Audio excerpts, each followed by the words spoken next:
السلام عليكم ورحمة الله وبركاته. الحمد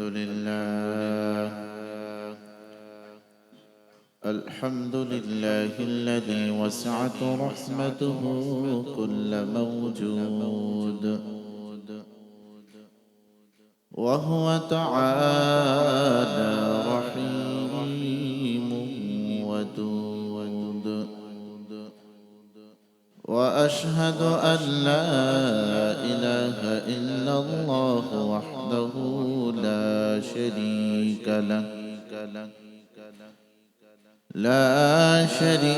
له الواحد الأحد المعبود. وأشهد أن سيدنا وسندنا وحبيبنا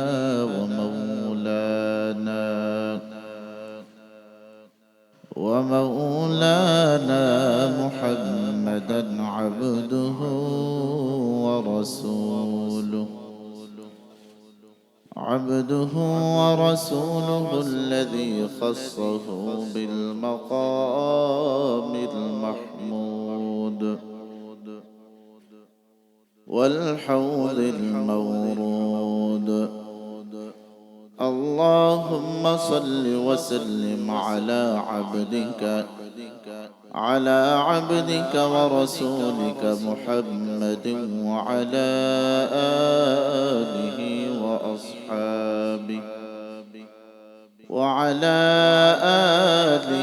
وأصحابه الرحماء فيما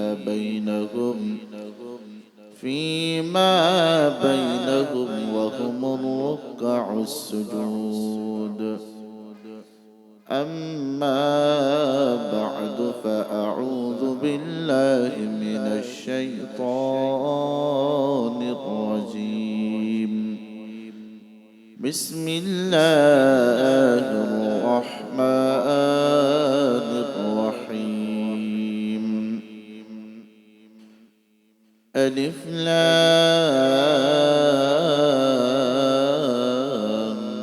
ميم. أحسب الناس أن يتركوا أن يقولوا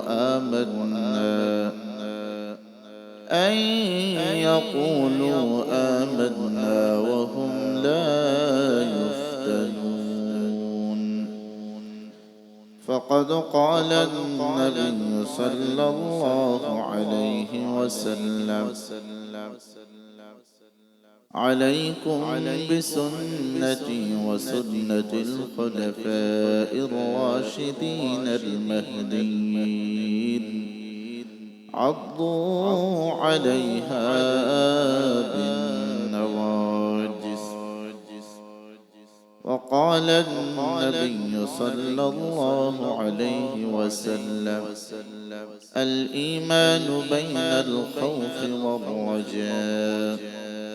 صدق الله مولانا العظيم، وصدق رسوله النبي الكريم، ونحن على ذلك من الشاهدين والشاكرين والذاكرين، والحمد لله رب العالمين. إن الله وملائكته يصلون على النبي، يا أيها الذين آمنوا صلوا عليه وسلموا تسليما. اللهم صل على محمد وعلى آل محمد، كما صليت على إبراهيم وعلى آل إبراهيم إنك حميد مجيد. اللهم بارك على محمد وعلى آل محمد، كما باركت على إبراهيم وعلى آل إبراهيم إنك حميد مجيد. لا إله لا إله لا إله হেসে খেলে কাটাইতে সঙ্গ দুনিয়ায় হেসে খেলে কাটাইতে সঙ্গ দুনিয়ায় খেলা মেলা করো বুঝে শুনিয়ায় মৌত তুফান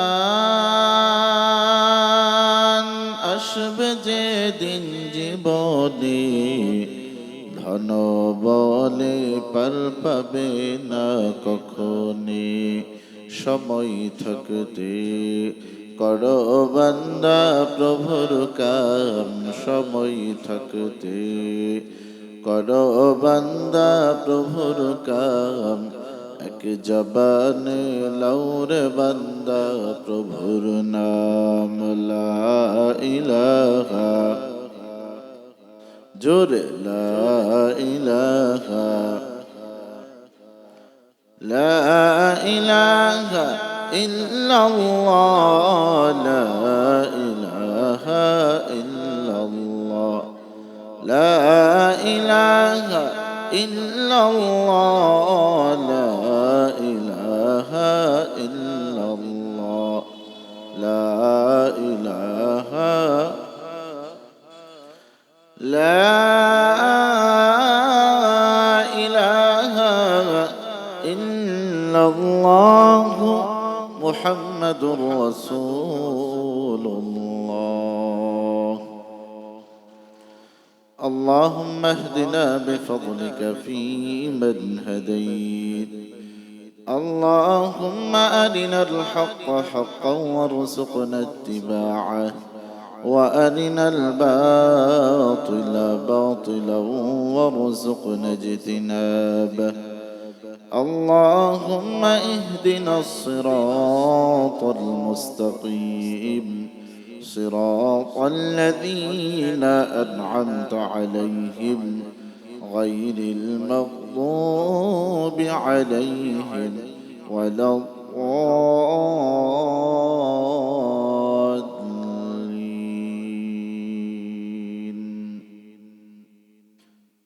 আচ্ছা মানুষ ভেবে দেখো রাত্রি কেন কালো চাঁদ সূর্য কোথা হতে পেল এত আলো ফুলগুলো সব নানান রঙের কেমন করে হয় পাতাগুলো সবুজ বটে ফুলের মতো নয় পশুগুলো কয় না কথা মানুষ কেন কয় বলো বলো এসব মানুষ কেমন করে হয় দুধ কেন হয় সাদা পান কেন ঝাল দুধ কেন হয় সাদা পান কেন ঝাল আমগুলো সব পাকলে পরে কেমনে হয় তালাল আমরা সবাই বাস করি ভাই এই দুনিয়ার রঙে হাতের রেখা আর চেহারা মিলে না কারো সঙ্গে আর মিলে না কথার ধরন আঙ্গুলের টিপ আর মিলে না কথার ধরন আঙ্গুলের টিপ আল্লাহ তাআলা একজন আছেন প্রমাণ হলো ঠিক আল্লাহ তাআলা একজন আছেন প্রমাণ হলো ঠিক আলহামদুলিল্লাহ বাইতুন নাজাত হাফিজিয়া কওমি মাদ্রাসা উলিল্লাহ বোর্ডিং এর উদ্যোগে 21তম বার্ষিক ওয়াজ দোয়ার মাহফিল মহতি মাহফিলের সম্মানিত সভাপতি প্রধান অতিথি বিশেষ অতিথিবৃন্দ স্টেজে উপবিষ্ট দুনিয়ার মধ্যে সর্বোত্তম ইনসান হযরত উলামা ইকরাম আমার সামনে উপবিষ্ট ইসলাম প্রিয় দ্বীন প্রিয় কোরআন প্রিয় আলেম প্রিয় মুসলিম তাওহীদি জনতা সর্বোপরি পর্দার অন্তরালে শ্রদ্ধেয় সম্মানিত মা ও বোনেরা মহান রব্বুল আলামিনের দরবারে শুকরিয়া জ্ঞাপন করছি যে মহান রব্বুল আলামিন আমাদের সকলকে খুশবু ছড়ানো বিভিন্ন ফুলের বাগানকে পিছনে ফেলে জান্নাতের বাগানে রহমত লাভের আশায় বসার তৌফিক দান করেছেন এই জন্য আমরা সকলেই সর্বপ্রথম জবান খুলে শুকরিয়া আদায় করি, বলি আলহামদুলিল্লাহ। আলহামদুলিল্লাহ, এটি একটি মাদ্রাসার উদ্যোগে মাহফিল। মাহফিল কিন্তু অত্র মাদ্রাসার বা অত্র এলাকার প্রতিদিন হয় না। একটি এলাকাকে কেন্দ্র করে বছরে একটি মাহফিল হয়। তো আজকে মাহফিলে আমরা দেখেছি মাদ্রাসার তলবে আলেমদেরকে দাস্তুরে ফজিলত তথা পাগড়ি প্রদান করা হয়েছে। ছাত্রদের পড়ালেখার উন্নতি কল্পে তাদেরকে পুরস্কৃত করে উৎসাহ প্রদান করা হয়েছে। যারা পাগড়ি নিয়েছে, যারা পুরস্কার হাতে পেয়েছে, এগুলো আপনাদেরই সন্তান। এজন্য নিজের সন্তান পাগড়ি পেয়েছে, পুরস্কার পেয়েছে, এটা যেমন সন্তানের জন্য খুশি, ঠিক তেমনি ভাবে পিতা মাতার জন্য খুশি, প্রতিবেশীদের জন্য খুশি, এই এলাকার সকলের জন্য খুশি। মাদ্রাসা থাকলে হাফেজ কোরআন বের হতেই থাকবে, আলেমে দ্বীন বের হতেই থাকবে। এই জন্য মাহফিলে মাদ্রাসার স্বার্থটাকেই সবচেয়ে বেশি প্রাধান্য দেওয়া উচিত এবং সেটাই হয়েছে। যদিও কথা ছিল আমাকে 9:30টার মধ্যে স্টেজে দিয়ে দিবেন, কারণ আপনারা জানেন আমার আলোচনা আগে পরে যারা শুনেছেন, অনলাইনে হোক আর বাস্তবে হোক, আমি বিষয়ভিত্তিক আলোচনা করা পছন্দ করি। আজকেও সেটা ইচ্ছে ছিল, কিন্তু মাদ্রাসার স্বার্থের সাথে জড়িত কিছু বিষয় হওয়ার কারণে আমাকে যতই পড়ে দিয়েছে আমি এতে বিন্দু পরিমাণ ক্ষুণ্ণ হইনি। আমি প্রাণ ভরে দোয়া করি আল্লাহ তাআলা অত্র এলাকার এই মাহফিল